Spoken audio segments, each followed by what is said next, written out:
gender are intertwined. We often tend to ignore this. This morning I was talking about Sydney Mint's idea of theoretically inconvenient zones, and when we talk about Bunny women, we become others to this theoretically inconvenient zones because we are so used to pushing things into Western, categories. So thank you so much. I was just looking at the introduction to the book written by Urvashi Butania, and Urvashi Butania says, remarkably free of jargon and yet deeply informed by theory, this is a biography of land and its people that enfolds within it many key issues.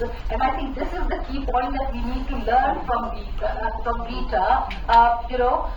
We often, when we engage with theory, we use so many jargons, especially, I'm addressing students. You can still write, free from jargon and theoretically informed writing. So thank you so much, Rita. And I'm so...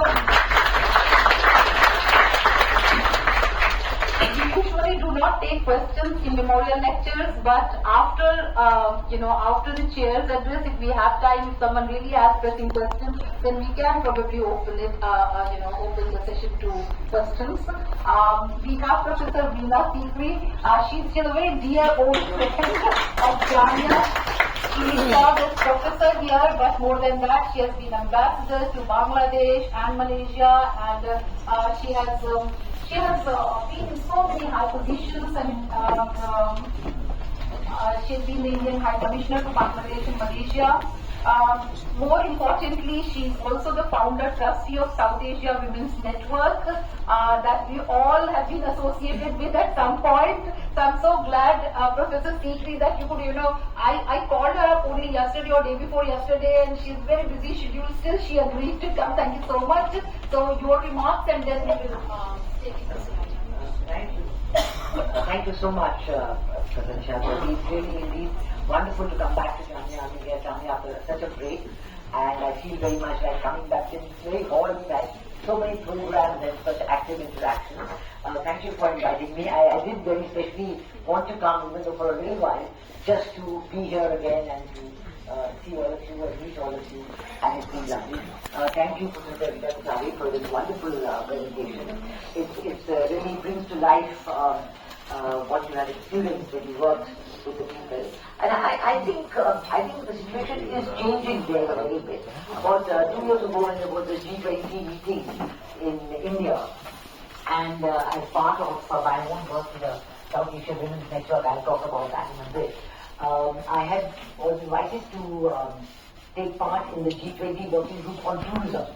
And why that? Because under the South Asia Women's Network, we have started work on rural tourism.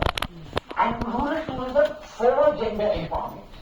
Using rural tourism as a vehicle, as a means, where the women of that region who are very much working on the same area, whether it is embroidery, whether it is animal welfare, all the work is done by women, but they don't get a reward for it.